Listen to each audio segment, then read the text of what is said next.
When my wife Sienna lost her family and her fortune, I walked away. After she rebuilt her empire, I showed up at her door every year. The first year, I held our son Leo, and she tossed me $50,000 telling me to get lost. The second year, I brought my terminal cancer diagnosis. She didn't even glance at the report, gave me $100,000 and told me to disappear forever. For the third and fourth years, I did as she wished and vanished from this world. It wasn't until the fifth year that she received a call from our son. "Dad, when are you bringing the food? I'm hungry." "One, Dad, I'm so hungry." I watched as my 4-year-old son, Leo, having slipped away from the shelter, found my old phone, charged it, and mimicked me making a call. When I was bedridden and dying, I had relied entirely on DoorDash. My orders, often cheap, were always the last to be delivered. When Leo was hungry, I would call the writer to rush them. So he thought that calling would magically fill his tummy. He dialed again and again, the faint screen glow illuminating his innocent face. But this time he had called the emergency contact, Sienna. I wanted to stop him, but my hand passed right through his small body. A flicker of annoyance, 3 years, and I still forget that I am only a soul. "Leo, don't call her, she won't answer. She probably still believes I'm just a gold digger who ran when things got tough. Go open the small wooden box on the table, I left you some money in there." Most of the money I'd taken from Sienna was put into a trust for his future. The box held $1,000 in cash for any immediate needs. As if he could hear me, Leo walked over and picked up the box. Just then a cool, crisp voice answered from the phone. "Dean Harrison." I froze, realizing the call had been active for over a minute. "Didn't I tell you to go die in a hole somewhere?" Her tone was utterly flat, as indifferent and cold as ever. I curled my fingers, feeling a deep, spectral shame. My son's mother was cursing me out right in front of him, even though they didn't know who the other was. She sneered, "Want more cash? Fine, come beg me for it." Leo's eyes lit up as his tiny voice chirped into the receiver. "Ma'am, when will you bring my food? I'm hungry." Silence stretched on the other end.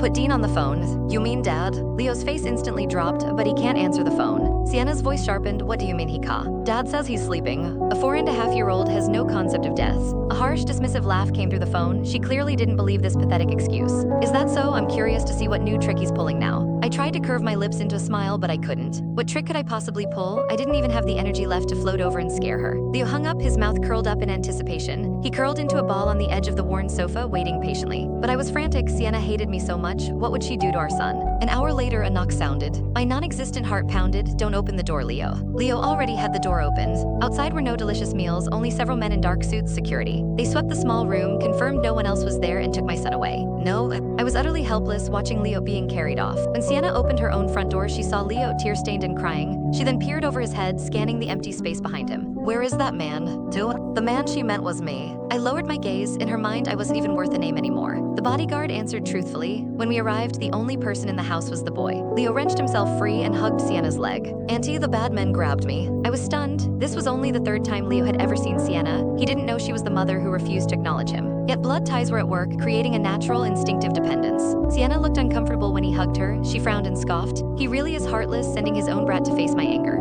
Click the link on the homepage to watch the full follow-up for free.